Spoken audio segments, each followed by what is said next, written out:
Hey everyone, welcome back. So this week we are in a different location. This is the dog wash station of my apartment complex, and Wrigley is clearly getting a bath here. So as you can probably guess, this video is going to be all about bath time.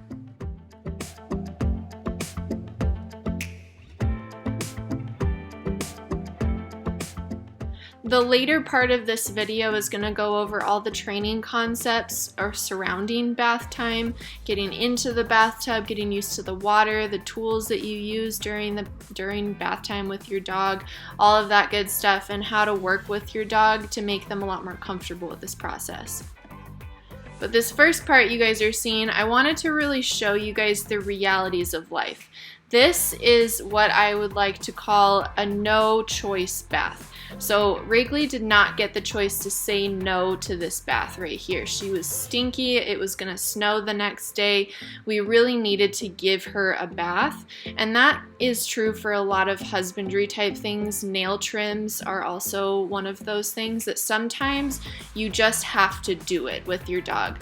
Now, I'm all about choice. I talk a lot about choice here on my channel. The later part of this video, I'm going to show you guys how to give your dog choice and empower them with that. But there are going to be times when I can't give Wrigley an option to say no. And this is exactly one of those times. For a lot of training goals we have for husbandry type behaviors, giving your dog a bath, nail trims, vet appointments, those are all things that we have to work up to. And in the meantime, having situations that you just have to get it done with your dog is sometimes necessary. And this is not to say that you should accept this. You guys can clearly see that Wrigley is not happy about this. She is completely just tolerating it. Now, a year or two ago, she would have been flailing around this tub, screaming her head off, trying to jump out of the tub. So we've come a long way. This has taken actually a lot of training on my part to get her to the point where she will just tolerate this. That is not to say that she's quite happy about it yet, but this is a big win for us. It can be really helpful for your dogs to let them know that with some cue that in this moment you don't have a choice. And that sounds so awful, but again, there are certain things that we just have to do. We just have to get it done with our dogs. And of course, we try to surround it in all positivity, all good feelings. You guys will see here in a couple minutes, Wrigley gets plenty of treats before this happens and after this happens. For her in particular, I have offered her food throughout the process. She chooses not to take it throughout the process. She'd rather me get it done pretty quickly, and that's not to say that every dog is going to be the same. I would highly encourage you guys just offer your dog food throughout the process, have it there available. You guys can stick like a licky mat to the side of the tub to let them mess with while they're getting a bath, something to just try to make the experience a lot more positive for them.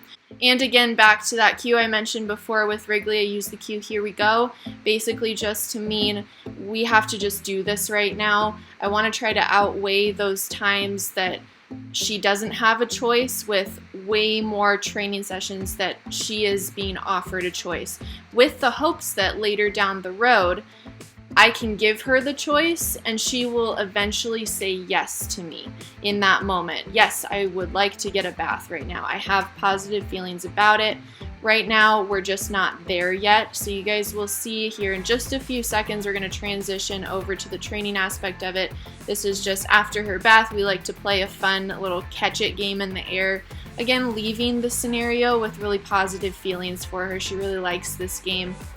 And also a good one to start a training session with as well in the environment, which is what we're going to switch over to right now.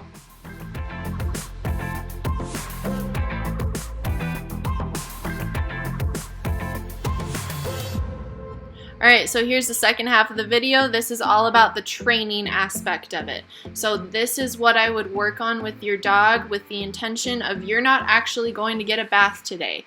We are going to work at your speed, whatever that speed may be. You guys might come into this situation with your dog already having very negative feelings about the bath, the bathtub, the bathroom. Wherever you give your dog a bath, maybe you take them to a groomer, something like that. You want to start just in the environment. Here, what I'm doing is just playing a game of Ready, Find It, just surrounding the tub and making those positive associations, building them up we're just playing, we're just having fun in this environment.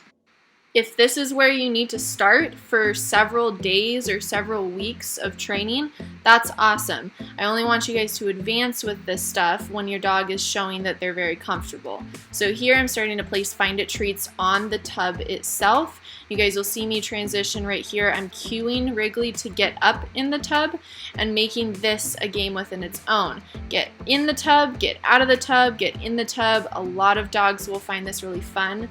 I'm going to post a video next week showing how to teach your dog to get up and get off of something, but for this week's purposes, what you guys can do is just toss a Find It treat into the tub, toss a Find It treat out of the tub.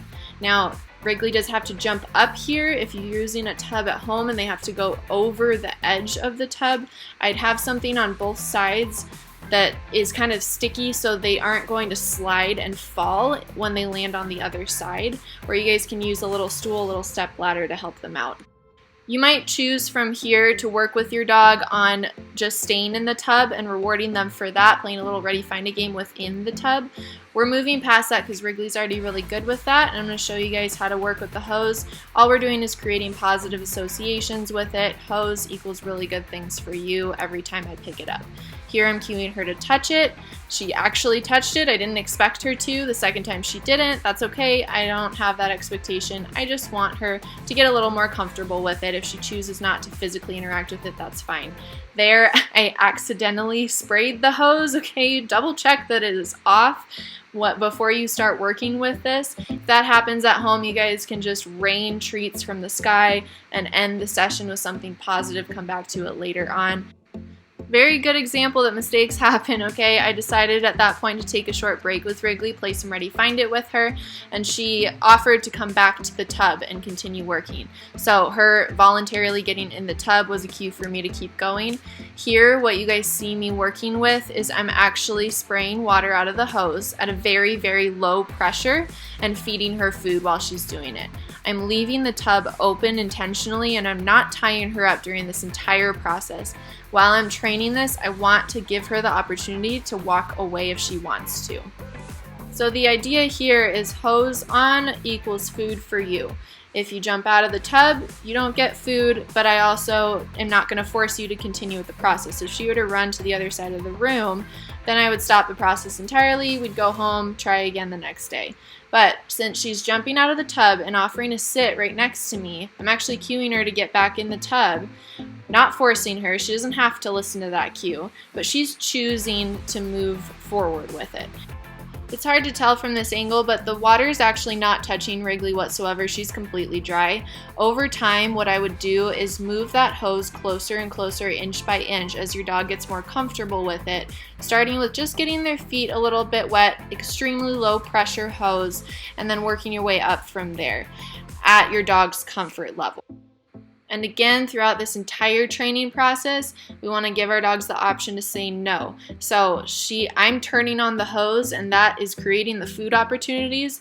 But again, the tub is completely open to her. If she wants to get out, she can perfectly get out and walk away from me, and we can be done for the day. It is her choosing to move forward with all of these exercises, not me. So that's where I'd start training-wise with your dog for bath time. Make sure to go at their comfort level and their speed, and more importantly, try to really outweigh those times that you really just have to get it done with your dog. Outweigh that with way more positive experiences with those training sessions, working those up so their bank is way more full with those training experiences, those really positive experiences where nothing actually happened to them, than the one time that something actually had to happen to them. I do hope this video was helpful for you guys. I would definitely recommend ending your training session or your bath time, whatever it needs to be that day, with a fun, positive game with your dog. The Ready Find It game is a good go-to, that Catch It game you guys saw earlier, or letting your dog run around outside for a while even though they just got a bath. Feel free to drop a comment down below. Let me know how you're doing with this. I hope you guys have a great week. I'll see you next Thursday. Happy training.